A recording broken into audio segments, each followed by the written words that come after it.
বাহাস করতে আমি কেন দেরি করলাম সেই জন্য তো আপনি আগে বুঝবেন।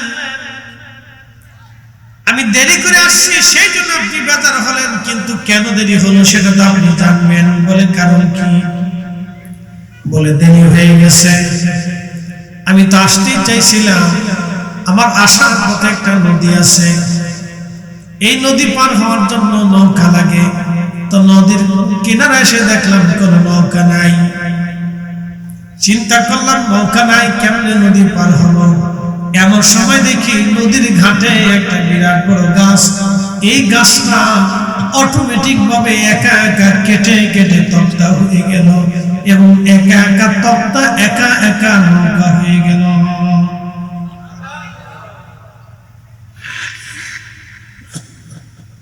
বলতেছে আমি যে দেরি কেন করলাম আপনি বুঝবেন না। আমার বাড়ি থেকে আসার সময় নদী, এই নদী পার হইতে নৌকা, এখন নৌকা নেই, নদী কেমনে পার হইতে চিন্তায় পড়ে গেলাম, নদী কিভাবে পার হবে? তো নদী পার হওয়ার জন্য আমি দাঁড়িয়ে আছি, এমন সময় দেখি একটা মস্ত বড় গাছ নদীর পাড়ে একা একা কেটে কেটে তক্তা হয়ে গেল, তক্তা একা একা নৌকা হয়ে গেল। আমি নৌকার উপরে চললাম, নৌকা আমার একা একা নদী পার করে দিল। এখন নাস্তিক পণ্ডিত হাসি আর তাই ভাবছিলাম মুসলমানরা খুব জ্ঞানী, এখন দেখি অনেক বড় বোকা। বলে কারণ কি? বলে কি গাছ কি কোনোদিন একা একা তক্তা হয়? তক্তা কি কোনোদিন একা একা নৌকা হয়? নৌকা কি কোনোদিন একা একা নদী পার করতে পারে? আপনি একটু অবান্তর কথা এসে বললেন, হাস্যকর কথা বললেন। আপনি যৌক্তিক ভাবে কথা বললে হতো যে আপনার এই কারণে দেরি হয়েছে, আপনি দেরির কারণটাও বললেন, তাও হাস্যকর। আবার দেরি করে আসলেন, এটাও হাস্যকর। আপনার সাথে কি বহস করলাম? তো ইমামুল আজম আবু হানিফা রাহমাতুল্লাহ ডাক দেবেন, পণ্ডিত আমার আর তাহলে বহস করার দরকার নেই, আমার বহস শেষ হয়ে গেছে। বলে বহস তো শুরুই করলাম না, তো শেষ কেমনে করলেন? বুঝেন নাই? না, কেমনে বুঝলাম? বলে নৌকা গাছ কোনোদিন একা একা তক্তা হয় না, আর তক্তা কোনোদিন একা একা নৌকা হয় না, নৌকা কোনোদিন একা একা নদী পার করতে পারে না। তাহলে পণ্ডিত বলেন সূর্য একা একা কেমনে চলে, চাঁদ কেমনে একা একা উদয় হয়, তাহলে বলেন পৃথিবীতে বাতাস একা একা কেমনে প্রবাহিত হয়, নদীর জোয়ার সাগরের জোয়ার তাহলে একা একা কেমনে আসে, আসমান তাহলে একা একা কেমনে থাকে, তামাম সৃষ্টি তাহলে একা একা কেমনে চলে? অবশ্যই একজন নিয়ন্ত্রক আছে, তিনি আল্লাহ। আল্লাহু আকবার। পণ্ডিতের সাথে বহস শেষ। পণ্ডিত আর কি জবাব দিবে? নিজের কথায় নিজে ধরা খেয়ে গেছে। কথা তো সত্য। এই জন্য আল্লাহ ডাক দিলেন, কুল হুয়াল্লাহু আহাদ আল্লাহুস সামাদ লাম ইয়ালিদ ওয়া লাম ইউলাদ। কুল হুয়াল্লাহু আহাদ, হুজুর আপনি বলে দেন আমি আল্লাহ এক। আল্লাহুস সামাদ, আমি কারো মুখাপেক্ষী না, সব সৃষ্টি আল্লাহর মুখাপেক্ষী। রব্বানবাসী মনোযোগ দিবেন। হাজিরিন, আমার রব জানিয়ে দিলেন, হাবিব বলে দেন আমি আল্লাহ এক। বলে দেন আমি আল্লাহ এক। বলে দেন আমি আল্লাহ এক। বলে দেন আমি আল্লাহ এক। আল্লাহুস সামাদ। আপনি আরো বলে দেন আমি রব কারো মুখাপেক্ষী না, সব সৃষ্টি আমি আল্লাহর মুখাপেক্ষী। আচ্ছা আপনারা বলেন তো, মানুষের শরীরে একসাথে ৩৫০০ রোগ আছে। মানব শরীরে ৩৫০০ ধরনের রোগ আছে। ৩৫০০ ধরনের রোগের ওষুধও আছে। একসাথে বলবেন আল্লাহু আকবার।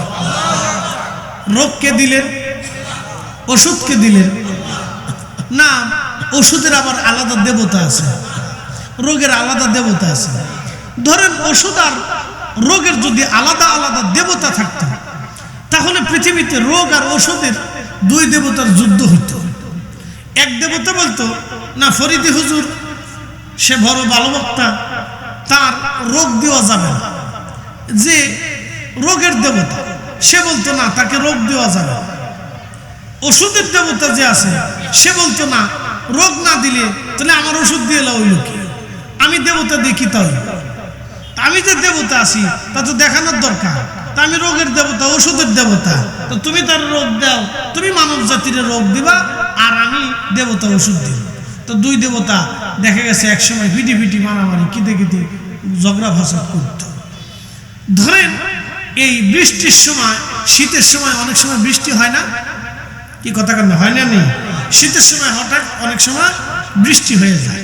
যে এখন যদি বৃষ্টির দেবতা আর শীতের দেবতা যদি আলাদা থাকতো তাহলে বৃষ্টির দেবতা শীতের দেবতার ভিতরে মারামারি হতো।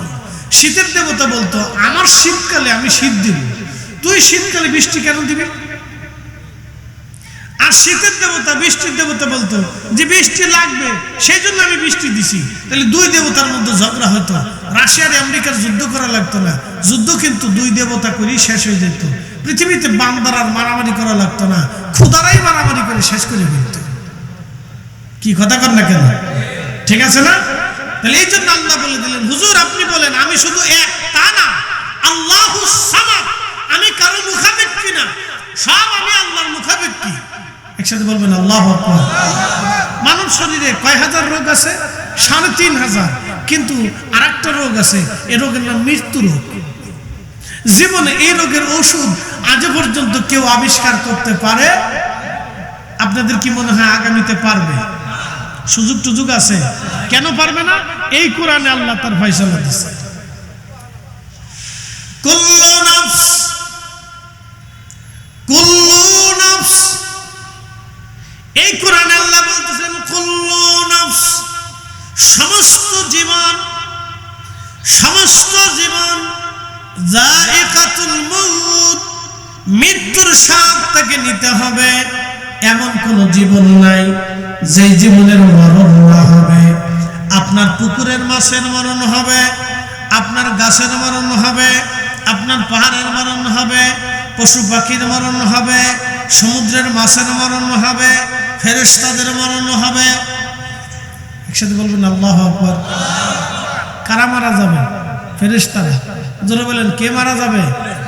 এবং যে মালাকুল মউত আর মৃত্যুর দূত আজরাইল, সে মনে হয় সারা জীবন বেঁচে থাকবে, তার জান সে নিজে কবজ করে দিবে।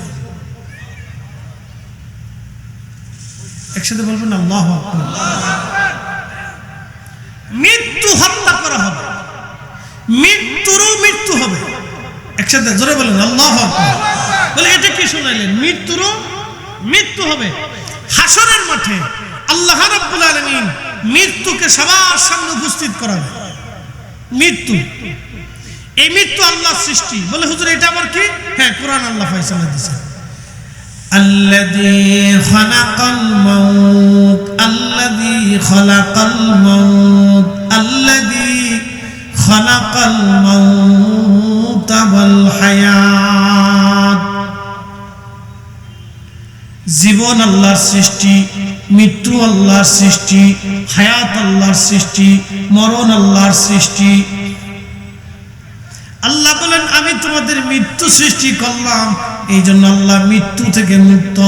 আল্লাহ বলেন আমি তোমাদের জীবন সৃষ্টি করলাম, এই জন্য আল্লাহ জীবন থেকে মুক্ত। একবার জোরে বলা যাবে আল্লাহু আকবার। কারণ যিনি জীবন দেন তিনি জীবন সৃষ্টি করেছেন। সমস্ত সৃষ্টি থেকে আল্লাহ মুক্ত। আল্লাহ যাহা যাহা সৃষ্টি করেছেন তাহা তাহা থেকে একটা আল্লাহ মুক্ত। আল্লাহ তার প্রতি দুর্বল না, আল্লাহ তার প্রতি দুর্বল না। প্রিয় উপস্থিতি, খুবই মনোযোগের সাথে কথাগুলি শুনবেন। এই মৃত্যু আল্লাহর সৃষ্টি। হাসরের ময়দানে সমগ্র মানব জাতিকে আল্লাহ রাব্বুল আলামিন বিচার ফয়সালা করবেন। যখন হাসরবাসীর সব ফয়সালা শেষ হয়ে যাবে, তখন আমার রব আমার আল্লাহ মৃত্যুটাকে হাসরবাসীদের সামনে উপস্থাপন করবেন। তার প্রকৃত রূপ বড় ভয়ঙ্কর হবে, বড় কঠিন হবে। সেই রূপ থেকে তার ভিন্ন রূপ বানাইয়া আল্লাহ রাব্বুল আলামিন মৃত্যুটাকে কোন এক বর্ণনার দুম্বার আকৃতি দিয়া আমার রব্বুল আলামিন হাসরের ময়দানে তাকে জবাই দিয়া একবারে মৃত্যুকে চিরদিনের জন্য বন্ধ করে দিবেন। আল্লাহ ডাক দিয়ে বলবেন হাসরবাসী ও জান্নাতি এবং জাহান্নামীরা, তোমরা আর কোনোদিন মারা যাবা না, কোনোদিন আর মারা যাবা না। একসাথে বলবেন আল্লাহু আকবার। ওই দিন থেকে মৃত্যু বন্ধ হয়ে যাবে, আর কেউ কোনোদিন মারা যাবে না। এই জন্য একটা সুসংবাদ শুনে যান, আমরা যারা মুসলমান আছি,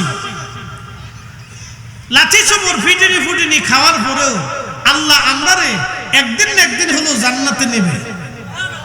আসতে হয়ে গেল না? জোরে বলেন, একসাথে বলেন আল্লাহু আকবার। আরো জোরে বলেন আল্লাহু আকবার। আমার রাসূলের কারণে আল্লাহ আমরারে জান্নাতে নেবে। নবী বলবেন, আল্লাহ আমার একটা উম্মত জাহান্নামে থাকতে আমি জান্নাতে যাব না। তা আল্লাহ বলবেন, হাবিব আপনার উম্মত আপনি জান্নাতে নিতে থাকেন। তো নিতে নিতে নিতে নিতে নিতে নিতে নিতে নিতে নিতে নিতে সবার শেষে এক উম্মত জাহান্নাম থেকে বের করবে। হেতারে মারতে মারতে পিটিতে পিটিতে কালা বানায় ফেলবে। পিটিতে খাইতে খাইতে খাইতে খাইতে লক্ষ লক্ষ কোটি কোটি বছর পার হবে। তো প্রশ্ন রাখবেন, হুজুর কত বছর পার হবে? এই কোরআনে আল্লাহ ফয়সালা দিয়েছে, তা'রুজুল মালাইকাতু ওয়ার-রূহু ইলাইহি ফি ইয়াউমিন কানা মিকদারুহু 50 আলফা সানা। দুনিয়ার এক এক সেকেন্ড করে 60 সেকেন্ডে 1 মিনিট হবে, এক এক মিনিট করে 60 মিনিটে 1 ঘন্টা হবে, এক এক ঘন্টা করে 24 ঘন্টায় দিন ও রাত হবে, 24 ঘন্টার দিন ও রাতে এক এক দিন করে 365 দিনে বছর হবে, এক এক বছর করে 50,000 বছর গেলে যত বড় হবে। আল্লাহর কোরআন বলতেছে ফি ইয়াউমিন আলফা মাররা, ফি ইয়াউমিন মিকদারুহু 50 আলফা মাররা। 50,000 বছর হবে, দুনিয়ার 50,000 বছর যত বড় হবে, হাসরের একটা দিন হবে তত বড়। সেই দিনের হাজার হাজার বছর জাহান্নামের আগুনে পোড়া লাগবে। এবার আপনি একটু চিন্তা ভাবনা করে কবরে যাওয়াই বুদ্ধিমানের মতো কাজ। যারা চুরি চাপটামি করতেছে আর ভাবতেছে মুসলমান একদিন না একদিন জান্নাতে তো যাবই, কিন্তু জান্নাতে তো যাবেন কিন্তু চামড়া থাকবে না। কি কথা বল না কেন? ওই যে আমাদের বাংলাদেশের এক জেলার কয়েদি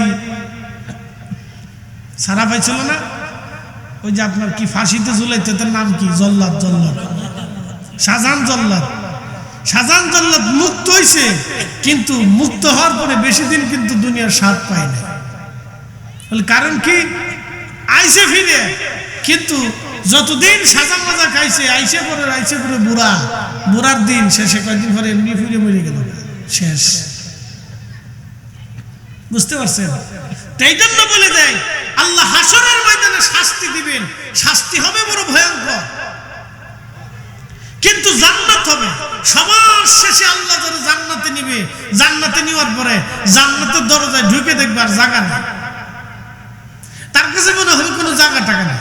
বলবো আল্লাহ তো জান্নাতে তো জায়গা টাকা দেখি না। আল্লাহ ডাক দেবে, তোর কত জায়গার দরকার? বলে আল্লাহ জান্নাতে তো কোনো জায়গা দেখি না। আল্লাহ ডাক দেবে, বলে আমার বান্দা যা, তোকে দুনিয়ার 10টা পৃথিবীর সমান একটা জান্নাত দিয়ে দিল। না না, একসাথে জোরে বলেন আল্লাহু আকবার। কয়টা পৃথিবীর সমান? জোরে বলেন কয়টা? আর আমরা 2 ইঞ্চি মাটি নিয়ে মারামারি করি। কি কথা বল না কেন? কয় ইঞ্চি মাটি নিয়ে? 2 ইঞ্চি। 1 ইঞ্চি মাটি নিয়ে পারাপারি মারামারি গুতাগুতি লাথালাতি কিলিকিলি, 10 টাকা 20 টাকা 50 টাকা 100 টাকা। তোর ছাগলে আমার ধান খাইলো কে? আমার বাড়ি তোর হাঁস আসলো কে? তোর মুরগা আমার বাড়ি গেল কে? তোর বিড়ালে আমার মাছ খাইলো কে? কি কথা বল না কেন?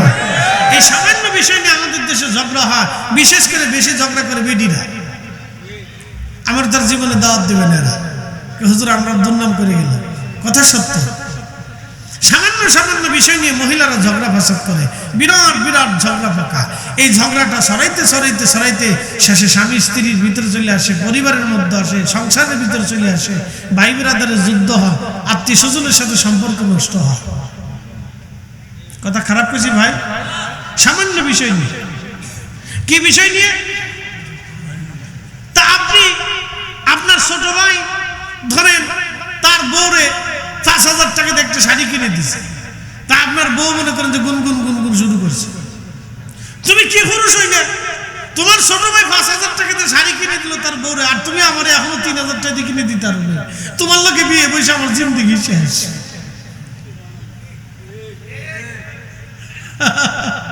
এটা বেডি না, তোমার লোকে বিয়ে বসে আমার জিন্দেগি শেষ। স্বামীর লোকে শুরু হয়ে যায় গুনুর গুনুর গুনুর গুনুর কুনুর কুনুর কুনুর কুনুর শুরু হয়ে গেছে। প্রিয় উপস্থিতি, খুব মনোযোগের সাথে কথাগুলি শুনবেন বাবাজি। আল্লাহ রাব্বুল আলামিন আমাদেরকে সৃষ্টি করলেন, মৃত্যু সৃষ্টি করলেন, হায়াত সৃষ্টি করলেন।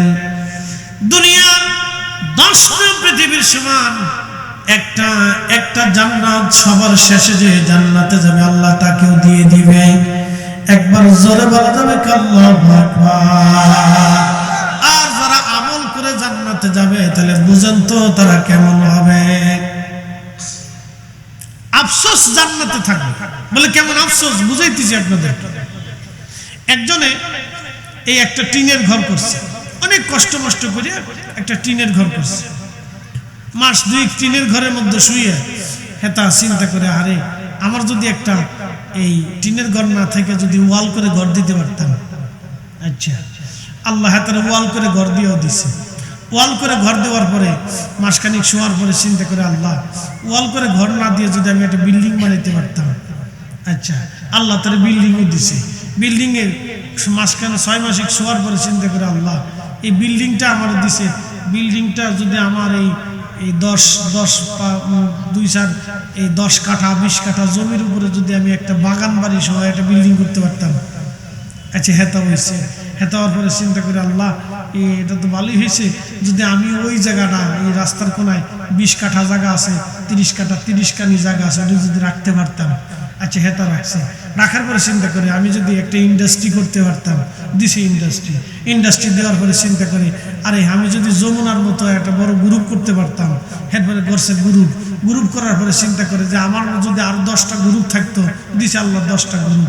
দেওয়ার পরে চিন্তা করে, ধুর বাংলাদেশে ব্যবসা হয় না, আমি যদি সারা বিশ্বব্যাপী একটা ব্যবসা করতে পারতাম। এই শুরু করলো সারা বিশ্বব্যাপী।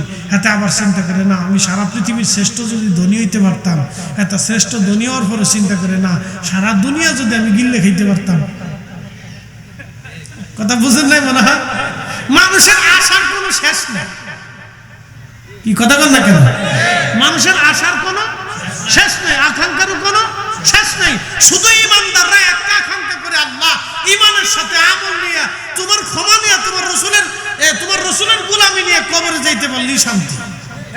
কি কথা বল না কেন? যারা ইমানদার তারাই চিন্তা করে। আর যারা দুনিয়াদার তারা খালি এই চিন্তা করে, যদি আরো হইতো, আরো হইতো, আরো হইতো, আরো হইতো, আরো হইতো, খালি হেতা চিন্তা করে। আর যারা ইমানদার তারা চিন্তা করে, আল্লাহ কোন রকম ডাল ভাত খাইয়া যদি ইমানের হালতে এই একই রকম নিয়ে আমল আখলাক নিয়ে কবরে যাইতে বললেই শান্তি। সারে আর দরকার নাই। ছেলেপেলেদেরকে মানুষ বানায় রেখে গেলে এটাই বালা। প্রিয় রূপগঞ্জবাসী,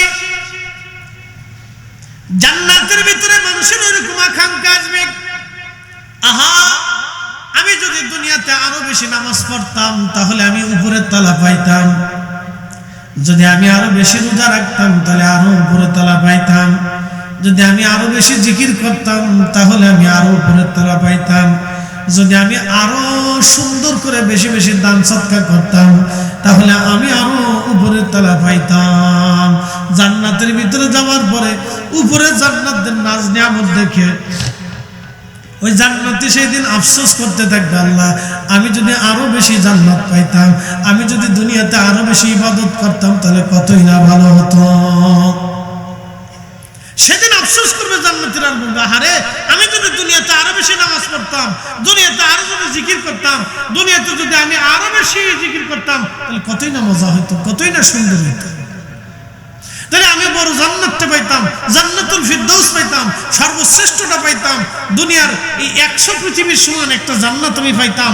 কত হুর গিলমান থাকতো, কত খাদেম খুদ্দাম থাকতো, কত বাচ্চা কাচ্চা থাকতো, কত সুন্দর সুন্দর গিলমানরা আমার খেদমত করতো, কত স্ত্রী আমার থাকতো। এরকম চিন্তা করতে থাকবে আর আফসোস করতে থাকবে, হা দুনিয়াতে যদি বেশি নামাজ পড়তাম এই জন্য আপনাদেরকে বলি, জান্নাতে গেলেও আফসোস থাকবে, জান্নাতে গেলেও আফসোস থাকবে, আফসোস কখনো মিটবে না। এই জন্য জান্নাতের কাজ করে যাওয়া উচিত, দুনিয়ার থেকে বেশি বেশি বেশি বেশি করে জান্নাতের কাজ। শোনেন, আপনাদেরকে বলি, এই যে আমার সামনে এখন চা দেওয়া হয়েছে, এই যে চা, এই চাটা কেন হলো? এটা আমার দেহের খোরাক। আমি এটা খাইলে আমার কন্টেন্ট স্পিড এখন বাড়বে, আমার শরীর ভালো লাগবে, কারণ আমি কথা বলতেছি, এই কথার সাথে আমার এনার্জি লস হচ্ছে। এই চাটা খাইলে আমার এনার্জিটা পুরো হবে, আমার শরীরটা চাঙ্গা চাঙ্গা থাকবে। আর যদি চা না খাই তাহলে শরীরটা আস্তে আস্তে আস্তে আস্তে ঝিমিয়ে যাবে, আমার দুর্বলতা আসবে। চা যত খাবো, ঘন ঘন যত চা খাবো, তত আমার কণ্ঠের স্পিড থাকবে, আমার দেহের স্পিড থাকবে। এটা হচ্ছে দেহের খোরাক। আর আমরা যে জিকির করতেছি, নামাজ পড়তেছি, এটা হচ্ছে রুহের খোরাক। রুহের খোরাকটা কিয়ামতে কাজে লাগবে, দেহের খোরাক কিয়ামতে কাজে লাগবে না। দেহের খোরাক মৃত্যু হওয়ার সাথে সাথে শেষ হয়ে যাবে, এটা পচে যাবে, গলে যাবে, নষ্ট হবে, পোকা লাগবে, শেষ হয়ে যাবে। কিন্তু রুহের খোরাক যেটা, আল্লাহর জিকির, নবীর দরুদ, আল্লাহর গোলামি, নামাজ, রোজা, জিকির, ফিকির, হক হালাল মতো চলা, এটা হচ্ছে রুহের খোরাক। এই জন্য দেহকে জিন্দা না করে রুহুকে জিন্দা করে যান। একসাথে বলবেন আল্লাহু আকবার। কারে জিন্দা করবেন? রুহু। জোরে বলেন, কাকে জিন্দা করবেন? রুহু। দেহ তাজা না করিয়া রুহু তাজা করে যান,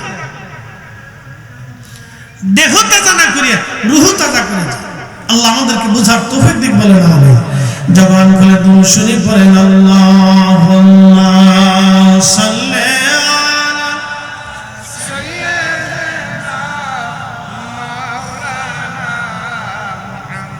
মুহাম্মদ ওয়া আলা আলি সাইয়্যিদিনা মাওলানা। নবীর ইশকে যার দিল ভাই, এ ভুবনে কাঁদে না, রোজ হাসরে ভাইজান তারা নবীজির দেখা পাবে না। আল্লাহুম্মা সাল্লি আলা সাইয়্যিদিনা, মাশাআল্লাহ, আল্লাহু আকবার, মুহাম্মদ ওয়া আলা আলি সাইয়্যিদিনা।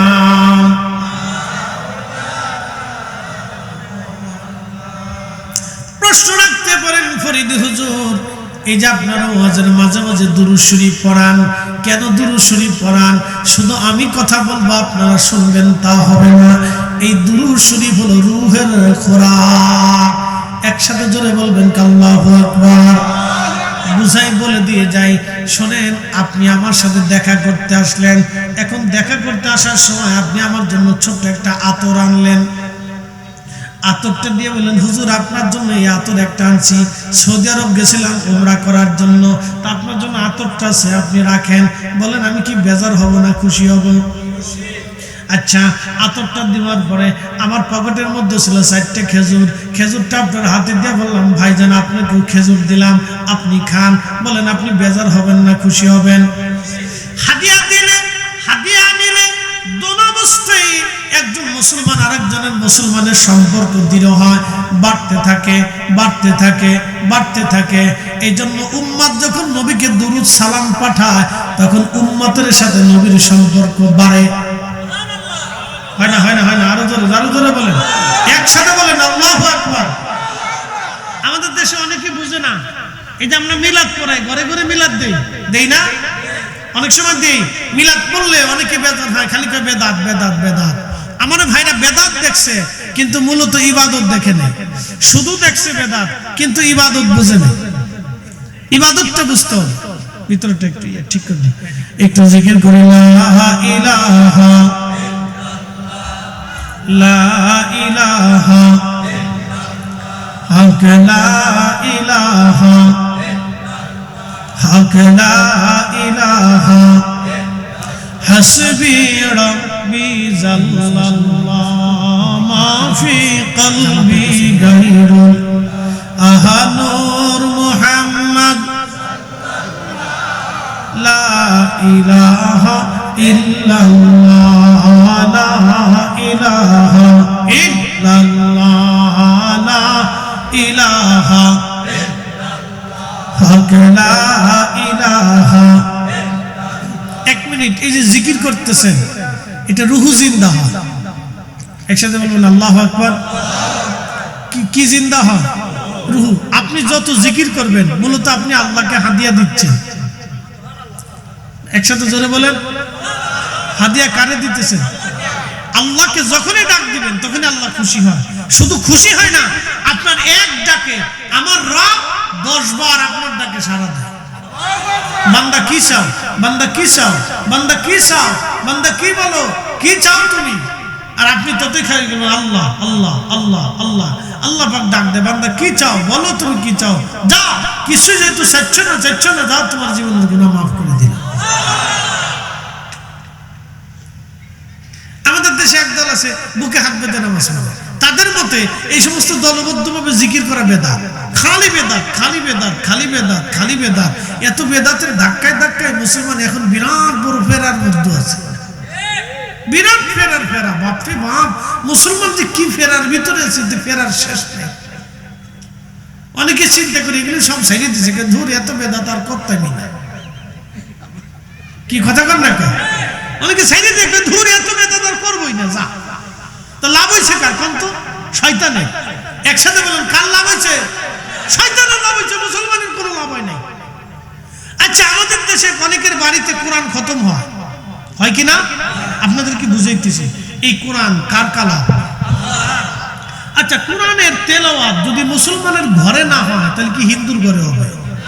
বৌদ্ধ পড়বে, খ্রিস্টান পড়বে, তা কে পড়বে? মুসলমান পড়বে। কোথায় পড়বে? হয় মসজিদে পড়বে, নয় মাহফিলে পড়বে, না হলে তার ঘরে পড়বে, না হয় মাদ্রাসায় পড়বে। পড়বে তো মুসলমান যদি ঘরে কোরআন খতম দেয় তাহলে বেদাত কিসে? আমি বুঝলাম না কিছু। আমার এটা বুঝে আসে না যে মুসলমান তার ঘরের ভিতরে কোরআন খতম দিবে, তলবে আলেমরা যাবে, উলামা ইকরাম যাবে, মুরব্বীরা যাবে, কোরআন শরীফ পড়বে। মুসলমানের ঘরে যদি কোরআন খতম না হয় তো কোরআন খতম কার ঘরে? আমি বলে দেন, জমিন আল্লাহ, আসমান আল্লাহ, তো কথা আল্লাহ, তো আল্লাহর জমিনে, আল্লাহর আসমানের নিচে মুসলমানের ঘরে যদি আল্লাহর কালামের উচ্চারণ না হয় তো উচ্চারণ কোন জায়গায় হবে? এই কালামের উচ্চারণ করে এটা বেদাত। দেশে শয়তান কি পরিমাণে যে জিন্দা হয়েছে আপনার ভাষায় প্রকাশ করে পাবেন। এগুলির পাল্লায় পড়ে আজকে বহু মুসলমানের ঘর থেকে কোরআনের আওয়াজ উঠে গেছে। এখন স্টার জলসার আওয়াজ চলে, ফেসবুকের আওয়াজ চলে, গানের আওয়াজ চলে, এমন ডেকসেট বাজায় সারা রাত খালি কুকু কুকু কুকু কুকু কুকু কুকু বাজে। কি কথা কন না কেন? লাভ হয়েছে কার? শয়তানের। জোরে কন না, লাভ হয়েছে কার? মুসলমানের লাভ হয় নাই তো শয়তানের লাভ হয়েছে। এই জন্য মুসলমানের ঘরে ঘরে কোরআন খতম, কোরআন তেলাওয়াত, দোয়া দুরূদ, জিকির আজকার, মিলাদ মাহফিল এগুলি করার দরকার। কথা কোন ঠিক কি না? এগুলি করার দরকার। আমার দিকে তাকান, হিন্দুদের বাড়ি ঘরের ভিতরে পূজা অর্চনা হয় কিনা? দেখবেন তাদের ধর্ম অনুসারে অনেক পূজা অর্চনা, লক্ষ্মী পূজা, এই পূজা, সেই পূজা, সরস্বতী পূজা, আরো কি পূজা, ঘোড়ার ডিম, গণেশ ঠাকুর মাকুর আরো আছে, মেলা কিছু দিয়ে তারা সাজায় সুজায় ঘরের ভিতরে তারা পূজা করে। বলে কারণ কি? করলে ঘরে লক্ষ্মী আসবে, এটা তাদের বিশ্বাস। কথা ঠিক কিনা? আর আমাদের মুসলমানদের বিশ্বাস হলো, যদি আল্লাহ রাসূল বলছেন ও আমার উম্মত তোমরা ঘরকে কবর বানাইও না, বলে কারণ কি? ঘরের ভিতরে তোমরা কিছু কিছু ইবাদত করো, কিছু নামাজ পড়ো, কোরআন তেলাওয়াত করো। খাদিমুর রাসূল হযরত আনাস রাদিয়াল্লাহু আনহু একটানা 10 বছর নবীর খেদমত করেছেন। তিনার জীবনের সারা জিন্দেগীর একটা আমল ছিল, ওনার 100-এর উপর সন্তান ছিল। একসাথে বলবেন আল্লাহু আকবার। তো উনি সারা রাত্র কোরআন পড়তেন, সারা রাত্র কোরআন পড়তেন। কোরআন পড়ে তাহাজ্জুদের সময় কোরআনের 1 পারা কি 2 পারা বাকি রেখে দিতেন। বাকি তেলাওয়াত গুলি তাহাজ্জুদ পড়ে ফজরের নামাজ পড়ে বাড়ি যাইতেন। ওনার 100-এর মতো সন্তান ছিল, নাতি নাত করে দিয়ে 200-300 হবে। সবাইরে ডাকতেন। একসাথে বলবেন আল্লাহু আকবার। আমরা এখানে গুনে কেটে দেন কয়জন লোক আছে। টোলাফান আনেন, মহিলা টহিলা বাদ দিয়ে, মহিলার পর্দার আড়ালে আছে, তাদেরকে দিয়ে হিসাব করেন। তো হযরত আনাস রাদিয়াল্লাহু আনহু যা ছিল আমরা এখানে তা আছে। একসাথে কোন আল্লাহু আকবার। উনার যা ছিল আমরা এখানে তাই আছি। এত গোলাপন কেমন হয়েছে? হ্যাঁ, আল্লাহ ওনার একটা বরকত দিয়েছিল। ওনার মা একদিন ডাক দেখে, আনাস রে, তুই তো রসুলের খেদমত করিস, তো কিছু তো চাইলি না। বলে, মা কি চাবো? তো যাই কবি যে আল্লাহ যেন আমার সম্পদ এবং সন্তানের জন্য আল্লাহ বরকত দেয়। তো মা তো শিখিয়ে দিয়েছে, আস্তে করে দেখি, ইয়া রাসূলুল্লাহ আপনি আমার জন্য দোয়া করে দেন। বলে, কি দোয়া চাও খাদেম আমার? বলে, হুজুর আপনি দোয়া করে দেন আল্লাহ যাতে আমার সম্পদে এবং সন্তানে বরকত দেয়। আল্লাহ নবীর সাথে সাথে হাত তুলে কয়, ইয়া রাব্বি, আমার খাদেম আনাস দোয়া চাইতেছে আল্লাহ তার সম্পদে এবং সন্তানে তুমি বরকত দিয়ে দাও। আচ্ছা, রসুলের দোয়া কি ফেরত আসবে? হ্যাঁ, কখন আসছিল? এটাই নবী, তিনি যে নবী আর আল্লাহ যা আছে এখান থেকে বুঝে যাবেন। তিনি যে নবী এবং আল্লাহ যা আছে এখান থেকে বুঝে যাবেন। একসাথে বলবেন আল্লাহু আকবার। তিনি হাত বাড়াইছেন কার কাছে? কার কাছে হাত বাড়াইছেন? চাইছেন, আল্লাহ ফেরত দেন। সবার খেজুর কাছে খেজুর ধরত একবার, আর ওনার খেজুর কাছে খেজুর ধরত বছরে 2 বার। সবার উটের বাচ্চা হয়তো একটা, ওনার উটের বাচ্চা হয়তো 2টে। সবার যদি উটের দুধ হতো 5 কেজি, ওনার হয়তো 10 KG. Double double double double double double. আর আল্লাহ সন্তান দিতে দিতে দিতে দিতে দিতে দিতে দিতে দিতে এমন বেড়ার বেড়া আল্লাহ বানায় দিছে, 100-র মতো সন্তান দিছে আল্লাহ। একসাথে বলবেন আল্লাহ। এরকম বেড়া সারা দুনিয়া তার একটা হইতে না, আর একটা হবে না। আল্লাহ রসুলের দোয়া। সব সন্তান নিয়ে, নাতি পুতি নিয়ে খাদেমুর রাসূল হযরত আনাস কোরআনের বাকি পারাগুলি তেলাওয়াত করতেন ঘরের মধ্যে সবার সামনে। বাকি পারা তেলাওয়াত করে হযরত আনাস রাদিয়াল্লাহু আনহু সবাইকে নিয়ে দোয়া শুরু করতেন হাত বাড়াইয়া। জামাতের সাথে দোয়া করে বলতেন, আমার সন্তানরা, আমি আমার মাসুদ নবীর জবান থেকে শুনছি, আমার নবী বলেছেন কোরআন খতমের পরে যে দোয়া হয় এই দোয়াটা আল্লাহর দরবারের সাথে সাথে কবুল হয়ে যায়। কি বুঝলেন? মুসলমানের ঘরে কোরআন তেলাওয়াত হবে কিনা? খতম হবে কিনা? দোয়া হবে কিনা? হবে। সাহাবীদের আমল খালি বেদাত বেদাত করে দেশে শয়তানের লাভ করেছে, মুসলমানের লাভ হয় না। শয়তানের লাভ হচ্ছে, মুসলমানের লাভ হয় নাই। এজন্য যারা বেদাত বলুক ও বেদাতের ফতোয়ার সাথে গোষ্ঠী কিনেই মুসলমানের ঘরে ঘরে কোরআন তেলাওয়াত হবে, দোয়া দুরূদ হবে, মিলাদ মাহফিল হবে, জিকির ফিকির হবে। কি কথা কন না কেন? ঠিক কি না? আল্লাহ কবুল করুক বলে না হবে। শয়তানের লাভ হচ্ছে, খালি বেদাত বেদাত করে চিল্লিতে চিল্লিতে মুসলমানের সব শেষ করে ফেলছে। নাই কিছু। বলে, হুজুর কি নাই? মহিলারা তো বুরকা পরে, বুরকা আছে পর্দা নাই। বলে, হুজুর এটা আবার কেমন? হ্যাঁ, বহু নারী বুরকা পরে কিন্তু পর্দা নেই। পর্দা কি খালি বুরকা পরলেই হয়? না, বহু মুসলমানের টুপি আছে কিন্তু নামাজই নেই। বলে, এটা আবার কেমন? নামাজ পড়ে কিন্তু সুদ খায়, নামাজ পড়ে ঘুষ খায়, নামাজ পড়ে মিথ্যা কথা বলে, নামাজ পড়ে মানুষ ঠকায়। এত নামাজ দিয়ে কি হবে? কি কথা কন না কেন? নামাজি আছে, নামাজ আছে কিন্তু প্রকৃত নামাজি নাই। মুসলমান আছে কিন্তু প্রকৃত মুসলমান নাই। কথা কি খারাপ করতেছি আমি? বুঝতে হবে, এটা কি আমাদের আলাপ। এই জন্য মুসলমানের ঘরে ঘরে এগুলি চলে। বেদাত বেদাত ফতোয়া কয়ে কয়ে মুসলমানের বহুত লস করে ফেলছে, সর্বনাশ হয়ে গেছে দেশে। প্রিয় উপস্থিতি, হাজিরিন, খুব মনোযোগের সাথে কথাগুলি শুনে যাবেন। আজ কথা অনেক বড় লম্বা। আল্লাহ নবী রাহমাতুল লিল আলামিন, আমার আল্লাহ রাব্বুল আলামিন কোরআনে বলে দিলেন, ইন্নাল্লাযীনা কাফারু মিন আহলিল কিতাবি ওয়াল মুশরিকিনা ফি নারি জাহান্নাম খালিদিনা ফিহা। নিশ্চয় যারা কাফের এবং মুশরিক, যারা কাফের এবং মুশরিক যারা এবং আহলে কিতাব যারা, তারা জাহান্নামের ভিতরে চিরদিন জাহান্নামে থাকবে, কোনদিন তারা জাহান্নাম থেকে বের হবে না, কোনদিন তারা জাহান্নাম থেকে বের হবে না। কিন্তু যারা মুসলমান তারা একদিন না একদিন জাহান্নাম থেকে বের হয়ে আসবে। আল্লাহ প্রথম শব্দ বলেন ইন্নাল্লাযীনা কাফারু। কাফের কোনো গালি না, কাফের শব্দের অর্থ হলো অবিশ্বাসী। যিনি এক আল্লাহতে বিশ্বাস করে না, আমাদের নবীকে আখিরি নবী হিসেবে মানে না, এবং আল্লাহর ফেরেশতাদেরকে বিশ্বাস করে না, আমাদের দুই কাঁধে দুইজন ফেরেশতাকে বিশ্বাস করে না, এবং আখিরাতে যারা বিশ্বাস করে না, কবরে সওয়াল জবাবে যারা বিশ্বাস করে না। আমাদের দেশে একদল আছে, দেখবেন তারা নামাজি মানে না। আছে বলে কারা? গান গুন গেয়ে বেড়ায়, মোজদারি কোনটা নিজেও জানে না, মাজারে মাজারে ঘুরে বেড়ায়। মাফ করে দিবেন, এদের সাথে সুন্নিয়তের কোনো সম্পর্ক নাই। এদের আকীদার সাথে আমাদের আকীদার কোনো মিল নাই। এদের আকীদা হলো লালনের আকীদার মতো। লালনের আকীদা একবারে হিন্দু না মুসলমান বুঝা বড় মুশকিল। বলে হুজুর এটা কেমন বললেন? আমি আপনাদেরকে বুঝাই দিয়ে যাই। তার কথার ভিতরে অনেক কিছু শিরিক আছে। যেমন একটা গান সে লেখছে, তোরা কে যাবি নবীর নৌকাতে আয়, রূপকাঠির ওই নৌকা খানি নাহি ডুবার ভয়, তোরা কে যাবি নবীর নৌকাতে আয়। এই কথা কিন্তু লেখছে বাবা। এরপরে কি লেখছে দেখ, নবী না মানে যারা মহাহেদ কাফের তারা এ দুনিয়ায়। এটাও লেখছে বাবা। এরপরে কি লেখছে দেখ,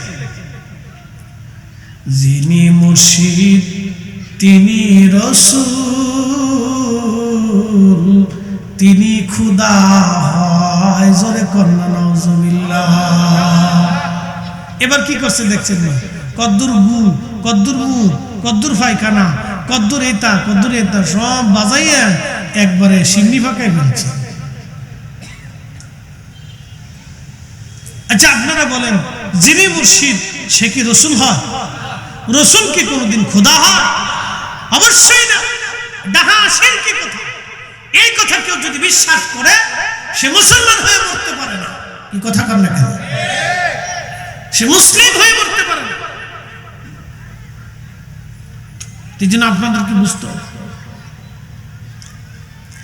আমাদের দেশের বহু আকীদার বহু বিশ্বাসের মানুষ আছে, খুবই জঘন্য বিশ্বাস। একদল আছে তারা বলে জীবনের মতো একবার নামাজ পড়লেই সারে আর নামাজ লাগে না। আচ্ছা আপনারা বলেন, এই কোরআনে আমার রব্বুল আলামিন বহু জায়গায় নামাজের কথা বললেন, 82 জায়গায় নামাজের কথা আল্লাহ বলে দিলেন। অতএব নামাজকে কেউ যদি অস্বীকার করে বোঝা গেল সে আর মুসলমান থাকে না, সে বেঈমান হয়ে যায়। ঠিক কিনা? সে কি হয়ে যায়? আচ্ছা আমার মাথায় কি আছে? পাগড়ি। যারা বলেন মাথায় কি আছে?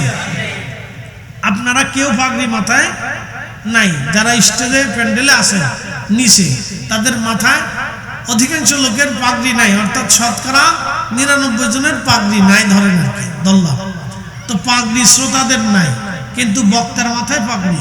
এখন আপনি যদি বলেন হুজুর ইসলামে পাগড়ি বলে কিছু নাই, রসুলের সুন্নত পাগড়ির মধ্যে পড়ে না, আমি পাগড়ি সুন্নত মানি না, তখন বুঝতে হবে যে আপনি আর মুসলমানের কাতারে নাই। কারণ রসুলের একটা সুন্নতকে অস্বীকার করাই মানে নবীকে অস্বীকার করা। আপনি মাথায় দেন না ভিন্ন কারণে, সেটা ভিন্ন কথা। দেন না কখনো দিবেন, ঠিক আছে না? এখন দেন নাই, হয়তো পরে দিবেন, অথবা দিচ্ছেন না, বিভিন্ন কারণবশত দেন না। কিন্তু যদি বলেন যে ইসলামের টুপি বলে কিছু নাই, টুপি এটা রাসূলের সুন্নত না, দাড়ি নবীর সুন্নত না, আমি দাড়ি সুন্নত মানি না, তখন আপনি আর মুসলমান থাকবেন, আপনি কাফের হয়ে যাবেন। কারণ আপনি রাসূলের সুন্নতকে অস্বীকার করা মানে নবীকে অস্বীকার করা। আল্লাহর আইন ফরজ হচ্ছে নামাজ। আপনি নামাজ না পড়া মানে, আপনি নামাজকে অস্বীকার করা মানে আপনি আল্লাহকে অস্বীকার করেন। আবার কেউ আছে দেখবেন রমজান মাসে রোজা না রেখে খাবার খায়। আমি কি রোজা রাখবো? জীবনের বড় রোজা রাখলে হয়, আমি নফসের রোজা রাখি। দেখেন কত বড় বুজুর্গ, সে সারা রমজান মাসে খাইয়া নফসের রোজা রাখে। দেখেন এটা শয়তান তারা কি পরিমাণে পাইছে। তো এইরকম শয়তান আমাদের দেশে বহু আছে। তারা বলে আমরা পীর, তারা বলে আমরা তরিকা আছে, তারা বলে আমরা চিশতিয়া, তারা বলে আমরা কাদরিয়া, তারা বলে নকশবন্দিয়া, তারা বলে মুজাদ্দিদিয়া, অনেকে এরকম পরিচয় দিয়ে থাকে। আসলে একটা কথা মনে রাখবেন, কোন কাদরিয়া বেনামাজি না, কোন কাদরিয়া নবীর তরিকার বাহিরে না, কোন চিশতিয়া রাসূলের তরিকার বাইরে না। খাজা বাবা আজমিরি তিনি নবীর তরিকার বাহিরে ছিলেন না, মুজাদ্দিদ আল-ফাসানি তিনি নবীর তরিকার বাহিরে ছিলেন না, হুজুর গাউসে পাক তিনি নবীর তরিকার বাহিরে ছিলেন না, বাহাউদ্দিন নাসিরুদ্দিন বুখারী নবীর তরিকার বাইরে ছিলেন না, ওই যে কলমদার শাহ কলমদার রাহমাতুল্লাহ আলাইহি নবীর তরিকার বাইরে ছিলেন না, হযরত মুসাফিয়া জুন্নুন মিশরি নবীর তরিকার বাইরে ছিলেন না, বাইজিদ বুস্তামি নবীর তরিকার বাইরে ছিলেন না, শেখ সাহরাওয়ার্দী নবীর তরিকার বাইরে ছিলেন না। অতএব রাসূলের তরিকার নাম দিয়া যারা আউলিয়া কেরামের তরিকার নাম দিয়া নামাজ ছেড়ে দিয়েছে, রোজা ছেড়ে দিয়েছে, শরীয়ত ছেড়ে দিয়েছে, বুঝতে হবে তারা আসলে রাসূলের তরিকার না, তারা কোনো ওলির তরিকা না, তারা তাদের বানানো শয়তানের তরিকা। কথা বলেন ঠিক না বেঠিক? এগুলি থেকে আমাদেরকে দূরে থাকতে হবে। কথা ক্লিয়ার না ভেজাল আছে? একবার ক্লিয়ার। আমরা ফিরে যাব কার কাছে? একসাথে বলেন কার কাছে? এই কোরআনে যাহা হালাল সব আমাদের জন্য হালাল, এই কোরআনে যাহা হারাম সব আমাদের জন্য হারাম, এই কোরআনে যাহা আদেশ সবাই আমাদের জন্য আদেশ, এই কোরআনে যাহা নিষেধ সব আমাদের জন্য নিষেধ। কথা ঠিক কিনা? এই কোরআনের প্রত্যেকটা বিধান, এতে কোনো সন্দেহ আমাদের? একসাথে বলে, একসাথে বলে নাই, হতেই পারে। এই জন্য আপনাকে আমাকে বুঝে তারপরে কবরে যেতে। আল্লাহ কোরআনে বলছেন ইন্নাল্লাযীনা কাফারু, যারা কাফির অবিশ্বাসী তারা কখনো জাহান্নাম থেকে বের হতে পারবে না।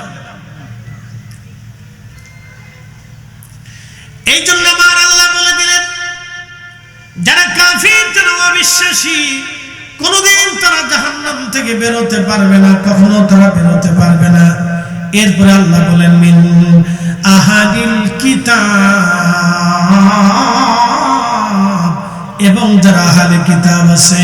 আহলে কিতাব কারা? খ্রিস্টান এবং ইহুদি। বলে খ্রিস্টান ইহুদিরা হযরত ঈসা আলাইহিস সালামের অনুসারীদেরকে খ্রিস্টান বলা হয়, হযরত মুসা আলাইহিস সালামের অনুসারীদেরকে ইহুদি বলা হয়। মূলত তারা কিন্তু হযরত ঈসার 100% অনুসারী না, এবং তারা মূলত হযরত মুসা আলাইহিস সালামের 100% অনুসারী না। বলে হুজুর এটা কেমন? আপনাদেরকে বলি, হযরত মুসা আলাইহিস সালামের বিশ্বাস ছিল আল্লাহ এক। যারা বলেন আল্লাহ লাম ইয়ালিদ ওয়া লাম ইউলাদ, জন্ম নেন না, জন্ম দেন না।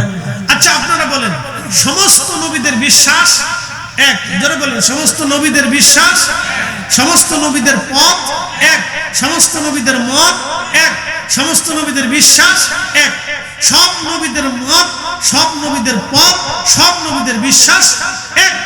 একসাথে বলবেন আল্লাহু আকবার। বিশ্বাসের মধ্যে কোনো তফাৎ নাই, কিন্তু শরীয়তের বিধানাবলী কোন কোন নবীর ক্ষেত্রে একটু ভিন্ন ভিন্ন, হালকা হালকা ছিল। কোন কোন বিষয় হালকা হালকা শরীয়তের বিধানাবলী ওই সময়ের সমসাময়িক বিষয়ের উপরে একটু ভিন্নতর ছিল, কিন্তু বিশ্বাসে সব নবীরা, মতে পথে সব নবীরা, সব নবীদের এক বিশ্বাস। তাহলে মুসা আলাইহিস সালামের বিশ্বাস দাবি করে ইহুদিরা বলতেছে আল্লাহ আছে, কিন্তু আল্লাহর বেটা আছে। তার মানে বোঝা গেল ইহুদিরা মূলত মুসা আলাইহিস সালামের পথে নাই। হযরত মুসা নবীর বিশ্বাস আল্লাহ, তিনি জন্ম নেন না, তিনি জন্ম দেন না। ইহুদিরা বলল হ্যাঁ আমরা বিশ্বাস করি আল্লাহ আছে, কিন্তু আল্লাহর ছেলেপুলে আছে, আল্লাহর মেয়ে আছে, আল্লাহর স্ত্রী আছে, এই জন্য ইহুদিরা ধ্বংস হবে। তারা বলে দিল, আল্লাহ বলে দিলেন মিন আহলিল কিতাব, আহলে কিতাব যারা কোনদিন তারা জাহান্নাম থেকে বের হবে না। এরপরে খ্রিস্টানরা বলে আল্লাহ আছে, কিন্তু আল্লাহর স্ত্রী আছে, আল্লাহর স্ত্রীর নাম মারিয়াম, এবং আল্লাহর ছেলের নাম ঈসা রুহুল্লাহ। একবার জোরে বলা যাবে কি নাউজুবিল্লাহ? আচ্ছা বলেন স্ত্রী সৃষ্টি করছে কে? সন্তান সৃষ্টি করছে কে? কাম বাসনা সৃষ্টি কে করছে? তো যিনি সৃষ্টি করলেন তার তো কামের দরকার নাই, যিনি স্ত্রী সৃষ্টি করলেন তার তোর বউয়ের দরকার নাই, যিনি সন্তান সৃষ্টি করলেন তার তোর সন্তানের দরকার নাই, তিনি তোর স্রষ্টা। তো স্রষ্টার জন্য কেন কামের দরকার? স্রষ্টার তো কামের দরকার নাই, কারণ তিনি এটা সৃষ্টি করছেন, তিনি এটা দিয়ে কি করবেন? প্রিয় উপস্থিতি, মনোযোগ দেবেন। পৃথিবীতে মুসলমান এবং খ্রিস্টানদের মধ্যে একটা বিরাট বড় বহস হলো। এই বহসটা রোমান সম্রাট তিনি চিন্তা করলেন, আমরা মুসলমানদের সাথে বহস করব। বহস কি? বহসের বিষয় হলো মুসলমানরা প্রমাণ করবে আল্লাহ এক, এবং আমরা প্রমাণ করব ঈসা রুহুল্লাহ আলাইহিস সালাতু ওয়াস সালাম আল্লাহর বেটা, এবং ঈসা নবী আল্লাহর সন্তান, মারিয়াম আল্লাহর সন্তান, আমরা প্রমাণ করব।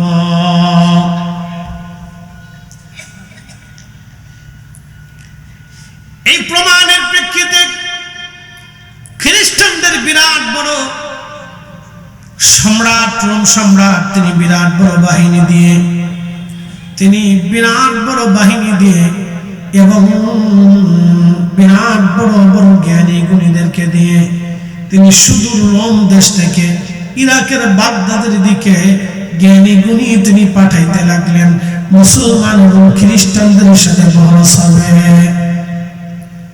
তখন খলিফা ছিলেন খলিফাতুল মুসলিমিন হযরতে হারুন রশিদ রাহমাতুল্লাহ আলাইহি। তিনার স্ত্রীর নাম জুবাইদা। আপনারা শুনবেন, ইনি সেই জুবাইদা যেই জুবাইদা মক্কা শরীফের ওই আরাফাতের ময়দানের হাজীদের পানির ব্যবস্থার জন্য একটা নহর তৈরি করেছিলেন। প্রায় 25-30 কিলোমিটার ব্যাপী লম্বা একটা নহর। এই নহরের নাম হচ্ছে নহরে জুবাইদা। এখনো সেই নহরে জুবাইদা আরাফাতে আছে। আরাফাতের মাঠে হাজীদের পানি পান করার জন্য পাহাড়ের পাদদেশ দিয়ে, পাশ দিয়ে তিনি নহর তৈরি করেছিলেন, ড্রেন করে দিয়েছিলেন, প্রায় 25-30 কিলোমিটার লম্বা। তৎকালীন তার নিজস্ব অর্থ দিয়ে তিনি হাজীদের খেদমতের জন্য এই কাজ করছিলেন। এই জুবাইদা খুব ধার্মিকা, পরহেজগার একজন নারী ছিলেন। আমাদের ফুচকা খাওয়া জুবাইদা নাই, আমাদের দেশে ফুচকা চটপটি খাওয়া জুবাইদা না, কিন্তু এটা আমরা দেশের বহু জুবাইদা আছে, খালি ফুচকার চটপটি খায় না, এটা জুবাইদা না। উপস্থিতি খুব মনোযোগ দিবেন। হাজরাতে হারুন রশিদের দরবারে চিঠি আসছে। চিঠির মধ্যে লেখা, রোম সম্রাটের পক্ষ থেকে, হারুন রশিদ, আমরা খ্রিস্টানরা তোমাদের সাথে বহস করতে চাই। তোমরা বলো আল্লাহ এক, আল্লাহর কোনো ছেলে নাই, মেয়ে নাই, স্ত্রী নাই। আর আমরা খ্রিস্টানরা প্রমাণ করব আল্লাহর স্ত্রী আছে, সন্তান আছে, এবং আল্লাহর ছেলেপুলে আছে। তোমরা প্রমাণ করবো আল্লাহর ছেলে নাই। মুসলমান এবং খ্রিস্টানদের একটা বহস হবে। আমি আমার রোম রাজ্য থেকে বড় বড় মুবাহিস, বড় বড় তর্কবিদ যারা আছে তাদেরকে পাঠিয়ে দিলাম। তোমার সাহস থাকলে আমাদের তর্কবিদদের সাথে তোমাদের মুসলমানদের বহসে বসাও। আপনি একটু চিন্তা করছেন, বহস করার জন্য সুদূর রোম থেকে ইরাকে লোক পাঠিয়ে দিয়েছে, কত বড় সাহস কি! তাহলে সেই জমানার তাদের তর্কবিদরা কত বড় মারাত্মক যুক্তিবিদ্যায় পারদর্শী ছিল। তো খলিফা হারুন রশিদ খুব চিন্তায় পড়ে গেলেন যে এই সময়ে আমি যদি বহসকে অস্বীকার করি তাহলে মুসলমান সারা জীবন মাথা নত করে থাকবে, আর এই বহসে যদি মুসলমান হেরে যায় তাহলে সারা জীবনের জন্য মুসলমান আর মাথা উঁচু করতে পারবে না। কি করা যায়? তো খুব চিন্তা চিন্তা চিন্তা করতে করতে করতে করতে হারুন রশিদ পেরেশান হয়ে গেল। কাকে বহসের দায়িত্ব দেব? লোক খুঁজে পান না, লোক খুঁজে পান না। উজির ডাকতে বললেন, বাদশা, খলিফা, চিন্তার কোনো কারণ নাই, আমি একটা লোক পেয়েছি, তার নাম ইমাম আবু ইদ্রিস আশ-শাফিঈ। তিনার বাড়ি বর্তমান ফিলিস্তিনের বাইতুল আকসা মসজিদে তিনি ইমামতি করতেন। ইমাম আবু ইদ্রিস আশ-শাফিঈ, ইমাম শাফিঈ বাইতুল আকসাতে নামাজ পড়াইতেন তিনি। উজির বললেন, হুজুর, আপনি যদি বলেন তাহলে ওনাকে দায়িত্ব দিতে পারেন। উনি ইলমে হেলেমে আমলে ইলমে লাদুন্নিতে উনি পাকা। একবার জোরে বলা যাবে কি মারহাবা। ইলমে শুধু ইলমে নাই, ইলমে লাদুন্নিও আছে। শুধু বাহ্যিক জ্ঞান নাই, ইলমুল কলব ওনার মধ্যে আছে। এই কোরআনে দুই ধরনের বিদ্যা আপনি পাবেন, এক বিদ্যার নাম জাহির, আর এক বিদ্যার নাম বাতিন। আল্লাহ বললেন আলিফ লাম মিম ইয়াসিন তাহা নূন আলিফ লাম রা। এই যে হরফে মুকাত্তাগুলি বিচ্ছিন্ন হরফ, এর অর্থ আজও পর্যন্ত কেউ বলে দিতে পারে না। দুইজন জানেন, আল্লাহ নবী, আল্লাহ নবী, আল্লাহ নবী। একসাথে বলবেন আল্লাহু আকবার। কে জানে আল্লাহ নবী? জোরে বলেন কে জানে আল্লাহ নবী? যিনি নাজিল করছেন যার কালবে শুধু উনিই জানেন, উনি জানেন, উনি জানেন। এটা ইসলামের ভিতরে আল্লাহর দেওয়া তার রাসূলের পাকের কাছে গোপন পাসওয়ার্ড। এই পাসওয়ার্ড পৃথিবীতে সবাই জানে না। আল্লামা কাজী সানাউল্লাহ পানিপতি রাহমাতুল্লাহ আলাইহি তাফসীরে মাজহারের মধ্যে লেখেন, এই পাসওয়ার্ডটা, এই গোপন শব্দের অর্থ পৃথিবীতে কেউ জানে না, আল্লাহ জানে, নবী জানে। আর আল্লাহর নবী তার বিশেষ বিশেষ উম্মতদেরকে এই গোপন পাসওয়ার্ড শিখিয়ে দিয়ে গেছে। কিয়ামত পর্যন্ত এই পাসওয়ার্ড আসবে। এই পাসওয়ার্ডটা যেতে যেতে যেতে যেতে ইমাম মাহদী পর্যন্ত যাবে। একসাথে বলবেন আল্লাহু আকবার। ইমাম মাহদী পর্যন্ত যাবে। এই যে আল্লাহর দেওয়া গোপন পাসওয়ার্ড, গোপন শব্দ আলিফ লাম মিম, আলিফ লাম রা, ইয়াসিন তাহা নূন কাফ হা আইন সাদ। এই গোপন শব্দগুলি পৃথিবীতে আজ পর্যন্ত কেউ অর্থ করে দিতে পারে নাই। আল্লাহ জানে এবং নবী জানে। আমার রাসূলের প্রধান মুফাসসির ইবনে আব্বাস বলেন, আমিও জানি, আল্লাহ নবী আমাকে জানাইছেন। আর পৃথিবীতে ওলিদের মাধ্যমে এই গোপন পাসওয়ার্ডটা কিয়ামত পর্যন্ত চলতে থাকবে। এই গোপন পাসওয়ার্ড আসতে থাকবে কিয়ামত পর্যন্ত। ইমাম মাহদী পর্যন্ত গোপন পাসওয়ার্ড আসবে। এই গোপন পাসওয়ার্ড হযরতে খাজা বাবা আজমিরি জানতেন, যার কারণে আনা সাগরের পানি তিনি একটা লুটার ভিতরে নিয়ে এসেছিলেন। একসাথে বলা যাবে না মারহাবা। হুজুর গাউসে পাক জানতেন, যার কারণে মুরাকাবায় বসে লৌহে মাহফুজ তিনি দেখতে পারতেন। সুবহানাল্লাহ। কি বাড়ি যায়? একসাথে জোরে বলেন আল্লাহু আকবার। না না, এখন তো এশার রক্ত, জিন দিলে হবে না। এখন তো একবারে শরীর তাজা, একবারে কোনো দুর্বলতা নেই। একসাথে বলেন নারে তাকবীর, না না, নারে তাকবীর, নারে রিসালাত। গোপন পাসওয়ার্ড, গোপন শব্দের অর্থ, এটা সবার নসিবে হয় না। যার কালবে আসে তিনি আল্লাহর প্রদত্ত একবারে পছন্দনীয় ব্যক্তি। এটা সিলমোহর, সিল মারা। এই গোপন শব্দের অর্থগুলি পৃথিবীর কেউ জানবে না। আল্লাহর নবী যাকে পছন্দ করেন, সে কবুল করেন, তিনি জানবেন। খাজা বাবা আজমিরি এই গোপন শব্দের অর্থ জানতেন বিদায় আনা সাগরের পানি লোটার ভিতরে আনলেন। ওই দিন যদি খাজা বাবা আজমিরির আধ্যাত্মিক ক্ষমতা না থাকতো, তাহলে আজকে মুসলমানরা এত সুন্দর ইসলাম আপনি উপমহাদেশে পেতেন না। যদি খাজা বাবা আজমিরি সেই দিন ওই আজমির থেকে ধুলি নিক্ষেপ করে যদি পানিপথের প্রান্তরে ধুলি নিক্ষেপ না করতেন, তাহলে এমন সুন্দর ইসলাম হয়তো আপনার আমার মুসিবত হতো না। কথা বলেন কোন ঠিক কিনা? এজন্য আউলিয়া কেরামগণের অবদানকে কেউ যদি অস্বীকার করে, আমি মনে করি সে তার নিজের বাপকে অস্বীকার করেছে।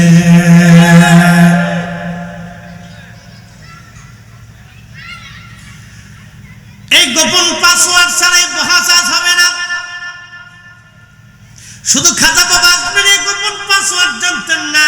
পৃথিবীর যত ওলি, বঙ্গেতে হযরত শাহজালাল ইয়ামানি মুজাদ্দিদি গোপন পাসওয়ার্ড জানার কারণে ওনার হরিণের চামড়া দিয়ে বানানো যায় নামাজ উনি সুন্দর করে সুরমা নদীর উপরে ছেড়ে দিলেন। যায় নামাজে চললেন, যায় নামাজ চলে কিন্তু পানিতে যায় নামাজ ডুবায় না, কারণ এই গোপন পাসওয়ার্ড আল্লাহর ওলি শাহজালালের কলবের মধ্যে ছিল। একসাথে বলা যাবে আল্লাহু আকবার। তাহলে সবার কাছে কি পাসওয়ার্ড আছে? সবার কাছে নেই, সবার কাছে নাই। এই জন্য সবাই এটা খুলতে পারে না। আপনি যদি আমার ফ্যাটের ভিতরে বউ মারেন তো বেরোবে না। আমরা ওয়াজ করি, ওয়াজ শুনতে আপনাদের কাছে সুন্দর লাগবে, কিন্তু ওলিরা ওয়াজ করতেন, তাদের ওয়াজ আর আমাদের ওয়াজ হাজার দিন রাত তফাৎ। আমার দিকে তাকাবেন, সত্য তিতা লাগে, সত্য তিতা লাগে। বাংলাদেশে হাজার হাজার হাজার হাজার ওয়াজ মাহফিল হয়, মুসলমান কয়জন হয় বলেন? সারা পৃথিবীতে হাজার হাজার ওয়াজ মাহফিল নসিহত হয়, মুসলমান কয়জন বলেন? কয়জন মুসলমান হয় বলেন? খাজা বাবা আজমিরি তিনি কি ওয়াজ করছিলেন যে ওনার হাতে 90 লক্ষ মানুষ কালেমা পড়ল? তাহলে ওনার ওয়াজ একবারে সরাসরি কালবে মারতো, আর আমাদের ওয়াজ হলো কানে মারে। কি কথা কন না কেন? আমাদের ওয়াজ কোন পর্যন্ত? কান পর্যন্ত। আর আল্লাহর ওলিদের ওয়াজ কোন পর্যন্ত? কান পর্যন্ত। একসাথে বলবেন আল্লাহু আকবার। আমাদের ওয়াজ কোন পর্যন্ত? কান পর্যন্ত। আর আল্লাহর ওলিদের ওয়াজ কান পর্যন্ত। এই জন্য কালবে যখন ওনারা ধাক্কা দিতেন তখন আর সহ্য করতে পারতো না। 90 লক্ষ মানুষ কালেমা পড়েছে, একসাথে বলা যাবে আল্লাহু আকবার। আউলিয়া আউলিয়া کرام এই জমিনে ছিল, আউলিয়া کرام আছে, কিয়ামত পর্যন্ত আউলিয়া کرام থাকবে। পৃথিবী কখনো ওলি শূন্য হবে, পৃথিবী ওলি শূন্য হবে না, ওলি শূন্য হবে না, ওলি শূন্য হবে না। পৃথিবীতে ওলি শূন্য, পৃথিবী থেকে কখনো ইশকে রাসূল বাদ যাবে না। আশিকে রাসূল থাকবে, জিন্দা থাকবে। আর যতদিন আশিকে রাসূল জিন্দা থাকবে ততদিনই সুন্নিয়ত জিন্দা থাকবে। কথা মনে বুঝাইতে পারি নাই? বুঝে যাবেন, সূত্র সহজ, কঠিন কিছু না। দোষী বলেন আল্লাহুম্মা সাল্লি আলা মাওলানা মুহাম্মাদ ওয়া আলা আলি সাইয়্যিদিনা।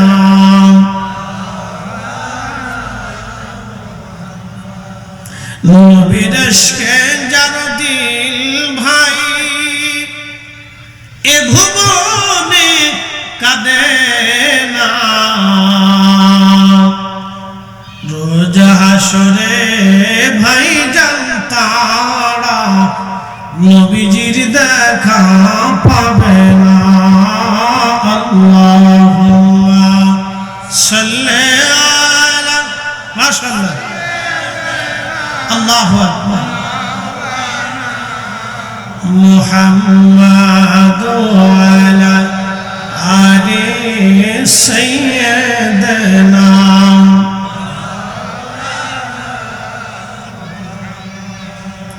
হযরতে হারুন রশিদ তিনি চিঠি পাঠাইলেন বর্তমান বাইতুল আকসার ইমাম হযরতে ইমাম আবু ইদ্রিস আশ-শাফিঈ রাহিমাহুল্লাহর কাছে।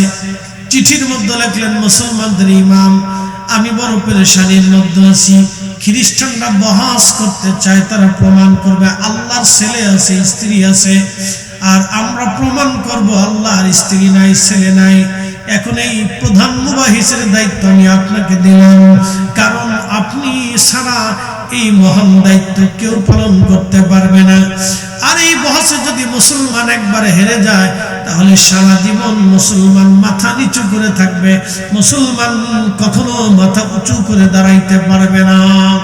হুজুর আপনি মেহেরবানি করে সুদূর সিরিয়া থেকে ইরাকের বাগদাদে চলে আসেন, কারণ খ্রিস্টানরা রোম থেকে তাদের জ্ঞানী গুণী পণ্ডিত তর্কবিদদেরকে পাঠিয়ে দিচ্ছে।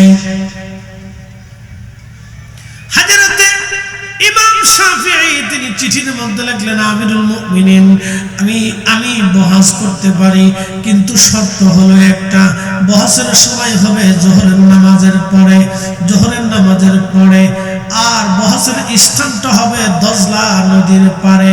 ইরাকের যে দজলা নদী, এই নদীর পারে হবে যে বহসের স্থান, এবং সময় হবে জোহরের নামাজের পরে।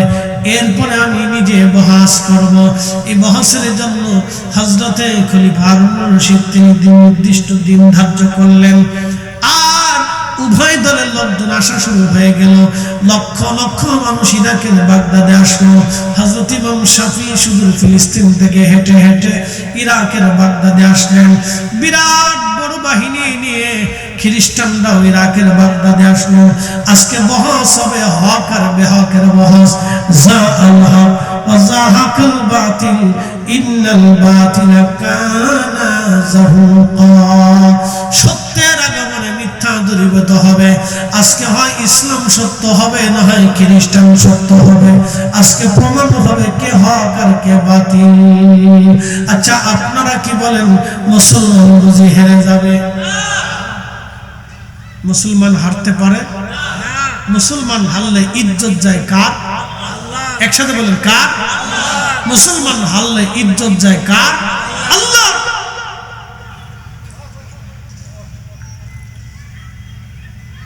জমিনে দুরূদ বন্ধ হলে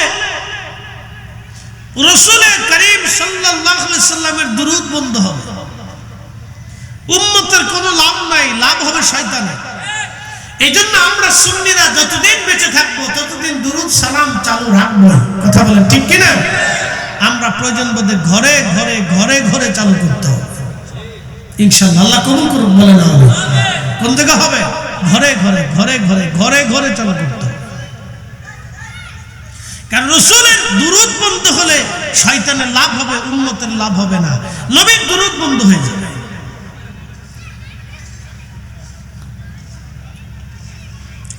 আরে দুরূদ আল্লাহ নিজে চালু করছে, तमाम ফেরেশতারাও পড়তে থাকে। বলছিলাম হাদিয়া দিলে, আপনারা হাদিয়া আদান প্রদান করলে সম্পর্ক বাড়ে। নবীর উম্মত যখন রাসূলের শানে দুরূদ পড়ে, তখন এই দুরূদ হচ্ছে আল্লাহর নবীর পক্ষে উম্মতের জন্য, উম্মতের পক্ষ থেকে রাসূল করিমের জন্য হাদিয়া। একসাথে বলবেন না মারহাবা? আপনি মদিনাতে হাদিয়া পাঠাচ্ছেন, হাদিয়া, ইয়া রাসূলুল্লাহ আমার পক্ষ থেকে আপনার জন্য হাদিয়া। যখন হাদিয়া যাবে তখন এই আল্লাহর নবীজি এই উম্মতের জন্য দোয়া করে। এই জন্য দুরূদ চালু রাখতে হবে। দুরূদ এমন একটা নিয়ামত যে আপনি এখন পড়বেন, এখনই মদিনা চলে যাবে।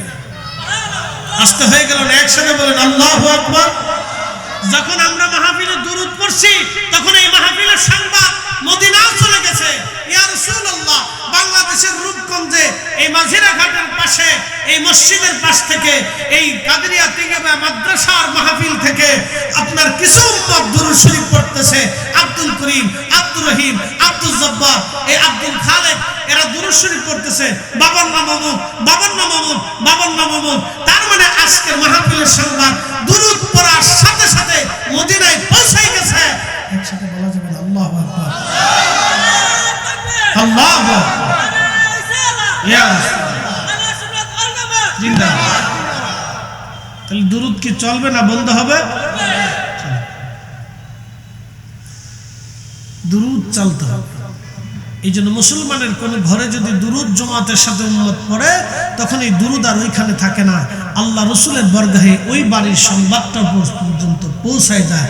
তা আমরা চাই যে আমাদের সংবাদ আল্লাহ নবীর বরগাহে, নবীর কদমে পৌঁছাক। কথা বলে ঠিক না? ঠিক। ফোন করলে কি নবীর দরবারের রওজায় পৌঁছাবে? ফোনে পৌঁছাবে না, চিঠিতে পৌঁছাবে না। তো কেমনে পৌঁছাবেন? দুরূদ পড়ে পড়ে। আল্লাহ কবুল করুন, বলে না। হযরত ইমাম শাফিঈ তিনি চলে আসছেন। বিরাট বড় মঞ্চ তৈরি করা হলো। লক্ষ লক্ষ মানুষ আসছে বহস দেখার জন্য। একজন না, দুইজন না, লক্ষ লক্ষ মানুষ আসছে ইরাকের বহস দেখার জন্য। বহস দেখার জন্য সব মানুষ চলে আসলো। ইমাম আবু ইদ্রিস আশ-শাফিঈ ধীরে ধীরে ধীরে ধীরে তিনি আসলেন। ধীরে ধীরে আসার পরে উনি লক্ষ্য করলেন জোহরের নামাজ ওক্ত চলে, জোহরের নামাজের সময় হয়ে গেছে। তিনি বললেন, খলিফা আমি বহস পরে করব, আগে একটা জায়নামাজ দেন, আমি জোহরের নামাজ পড়ব, তারপরে বহস হবে। ইমাম আবু ইদ্রিস শাফিঈ নিজে জায়নামাজ খানা নিয়ে তিনি জায়নামাজ খানা দজলা নদীর পানির উপরে বিছাই দিলেন এবং পানির উপরে জায়নামাজে চললেন। জায়নামাজ নিয়ে নদীর মাঝখানে যে উনি ওই নদীর উপরে জায়নামাজ বিছাইয়া, পানির উপরে জায়নামাজ বিছাইয়া সবার সামনে তিনি জোহরের নামাজ পড়া শুরু করলেন। আজকে হয়ে গেল না? জোরে বলবেন আল্লাহু আকবার। পানি কার নিয়ন্ত্রণ? জোরে বলেন কার? এখন পানির উপরে জায়নামাজ বিছাইছে কে? ইমাম আবু ইদ্রিস শাফিঈ। তার মানে তার কাছে আল্লাহর দেওয়া পাসওয়ার্ডটা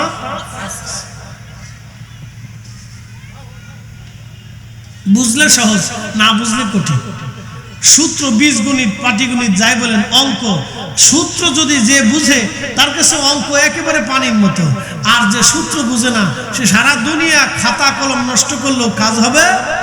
তো ঠিক মুসলমানদের সূত্র এরকম সহজ, আপনি বুঝলে সহজ, না বুঝলে খালি নজদিদের মতো খালি তেনা ফেসাবে, খালি তেনা ফেসাইতে থাকবে, ফেসাইতে ফেসাইতে ফেসাইতে ফেসাইতে সব শেষ, জিন্দিগিও শেষ।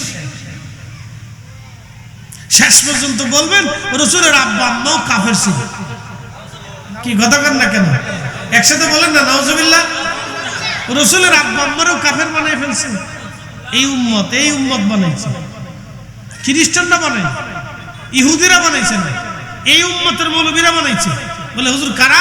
যারা আমাদের দেশে আজকে 8 টাকার তারাবি বানাইছে, ওরা নামাজও শেষ করছে, ঈমানও শেষ করার বুদ্ধি করছে। তা আপনারা যদ্দূর পারেন তাদেরকে চাটা খাওয়াবেন, নাস্তা মাস্তা করাবেন, বহুত সওয়াব হবে, বহুত ফায়দা হবে, অসুবিধা নেই। কথা খারাপ বুঝি ভাই? কথা খারাপ বলি না। শোনেন, যে চুরি করে এবং যে চুরি করতে সাহায্য করে দুজন সমান অপরাধ। কি কথা কন না কেন? যে মানুষ হত্যা করে এবং হত্যা করতে সাহায্য করে সমান, কথা কন না, সমান অপরাধী। যে রাসূলের আব্বা আম্মাকে কাফের বলে এবং তাকে যে সাহায্য করে সমান অপরাধী। কি কথা কন না কেন? সমান অপরাধী, সমান অপরাধী। দুজনই গুস্তাখে রাসূল, দুশমনে রাসূল। কাজী নজরুল লিখেছেন, রাসূলের অপমানে কাঁদে না তোর মন, মুসলিম নয় তুই মুনাফিক, রাসূলের দুশমন। কি কথা কন না কেন? আল্লাহ আমাদেরকে বুঝার তৌফিক দিক বলে না। এই উপস্থিতি বুঝতে হবে, মৃত্যুর পর আমরা ফিরে যাব আল্লাহর কাছে। আল্লাহ রাসূলের সামনে হাসরের ময়দানে দাঁড়াইতে হবে। সেই দিন যদি আল্লাহ রাসূল ডাক দেন, বলে উম্মত, আমি যেই রেহেমের ভিতরে ছিলাম, আমি যার দুগ্ধ পান করেছি, যেই বাবার মহব্বত দিয়ে আমি পৃথিবীতে আসছি, তুমি তাকে কাফের বানিয়ে জাহান্নামী বানাইছো, জবাব দিয়ে দাও আজকে। তুমি আমার বাবাকে গালি দিছো, মাকে গালি দিয়েছো,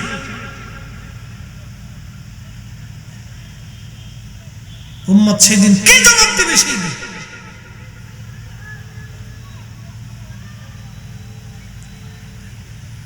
প্রিয় মুসলমান, আমরা যখন বলি তখন আমাদেরকে বানাইছে বেদাতি। আমরা কি হইছি? বেদাতি।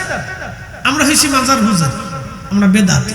আমরা বুঝি না, বুঝছেন? আমরা বুঝি না, সব বুঝ শুধু ওনাদের ভিতরে, আমরা কিচ্ছু বুঝি না, আমাদের বুঝটুস নাই। তবে হ্যাঁ, হাসরের ময়দানে দেখা হবে, বুঝবে, বুঝ সেই দিনই ফাইসালা হবে, চূড়ান্ত ফাইসালা। কথা ঠিক কিনা বাবা? চূড়ান্ত ফাইসালা হবে সেই, চূড়ান্ত ফাইসালা হবে সেই দিন। শুধু ফাইসালা না, চূড়ান্ত ফাইসালা হবে সেদিন। আপনিও আল্লাহ রাসূলের সামনে দাঁড়াবেন, আমরাও আল্লাহ রাসূলের সামনে দাঁড়াবো, চূড়ান্ত ফাইসালা হবে সেই দিন। যদি রাসূলের আব্বা আম্মাকে কাফের মনে না করার কারণে যদি আল্লাহ রাসূল আমাদেরকে তাড়িয়ে দেন, তো সেদিনও তাও হবে।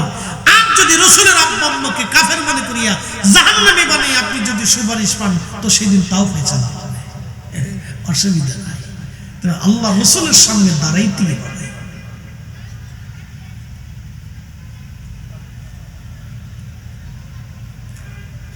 প্রিয় উপস্থিতি, হযরত ইমাম আবু ইদ্রিস শাফিঈ জায়নামাজ বিছিয়ে নামাজে দাঁড়ায় গেলেন, নামাজ পড়তে লাগলেন। নামাজ শেষ হয়ে গেল, যোহরের নামাজ। নামাজ শেষ হয়ে যাওয়ার পরে ইমাম শাফিঈ ডাক দিয়ে বললেন, খ্রিস্টানরা, তোমরা কারা আমার সাথে বহস করতে আসছো? তোমরা আসো, আমি ইমাম ইদ্রিস আশরাফি তোমাদের সঙ্গে বহস করব। আজকে নদীর ভিতরে বহস হবে, আজকে স্টেজে বহস হবে না। আসো, আমি যেইভাবে যাই নামাজ বিছাইয়া নদীর মাঝখানে নামাজ পড়তেছি এবং নদীর মাঝখানে দাঁড়ায় গেলাম, খ্রিস্টানদের মুবাহিস, তোমাদের যদি কলিজার মধ্যে সাহস থাকে তাহলে তোমরাও যাই নামাজ বিছাইয়া আমার সামনে আসো, আজকে নদীর মাঝখানে ওয়াজ করব।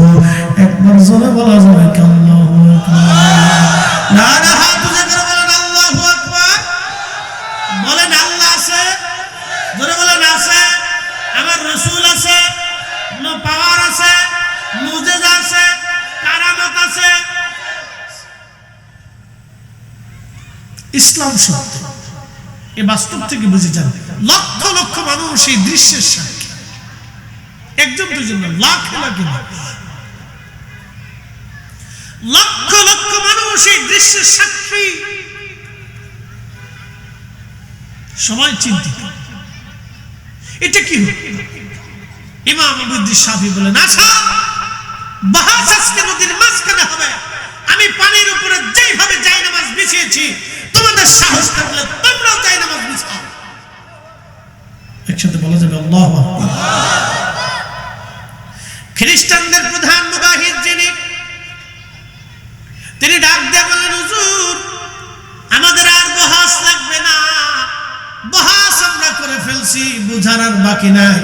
যে ঈমান, যে কালেমা, যে বিশ্বাস, যেই বিশ্বাস, যে ঈমান, যে কালেমা আপনাকে পানির উপরে জায়নামাজ বিছিয়ে নামাজ পড়তে শিখাইলো, পানি অনুগত হয়ে গেল, জায়নামাজ পানিতে ডুবায় না, পানি জায়নামাজ ডুবায় না, আপনাকেও ডুবায় না। আমাদের আর বোঝার বাকি নেই, এই কালেমাই সত্য, এই দিনই সত্য। অতএব আপনি আমাদেরকে ক্ষমা করে দেন, আসেন আমরাও আপনার সাথে বহস তো করবই না, স্টেজে আসার পরে আপনার হাত ধরে কালেমা পড়ে আমরা মুসলমান হয়ে যাব। একবার জোরে বলা যাবে কি আল্লাহু আকবার? কখনো তোমাকে